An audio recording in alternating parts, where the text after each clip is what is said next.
தமிழ் சிங்கள புத்தாண்டை முன்னிட்டு கிளிநொச்சி மாவட்ட மக்கள் அத்தியாவசிய பொருட்களை கொள்வனவு செய்வதில் ஆர்வம் காட்டி வருகின்றனர். சித்திரை புத்தாண்டை முன்னிட்டு கிளிநொச்சியில் வியாபாரம் களை கட்டியுள்ளது. புடவை வியாபார நிலையங்களில் அதிக சன நெரிசல்களை காண முடிகின்றது. புத்தாடை, பட்டாசு, இனிப்பு பண்டங்கள் உள்ளிட்ட அத்தியாவசிய பொருட்களை கொள்வனவு செய்வதை அவதானிக்க முடிகின்றது.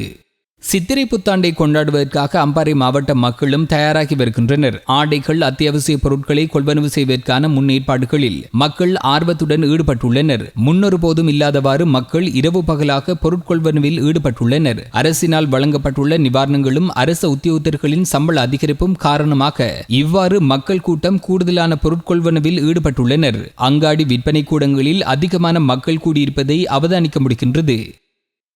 நாளை மலரவுள்ள புத்தாண்டை கொண்டாடுவதற்கு மட்டக்களப்பு மாவட்ட மக்கள் தயாராகி வருகின்றனர். மட்டு மாவட்டத்தின் கேந்திர நிலையங்களான மட்டக்களப்பு நகரம், களுவாஞ்சிக்குடி, காத்தான்குடி, ஏறாவூர், ஓட்டமாவடி, செங்கலடி, வாழைச்சேனை ஆகிய பகுதிகளில் புத்தாண்டை கொண்டாடுவதற்கு தேவையான துணி வகைகள், உணவு வகைகள், சமய அனுஷ்டானங்களுக்கு தேவையான பொருட்களை கொள்வனவு செய்வதில் மிகுந்த ஆர்வத்துடன் ஈடுபடுவதை காணக்கூடியதாக உள்ளது.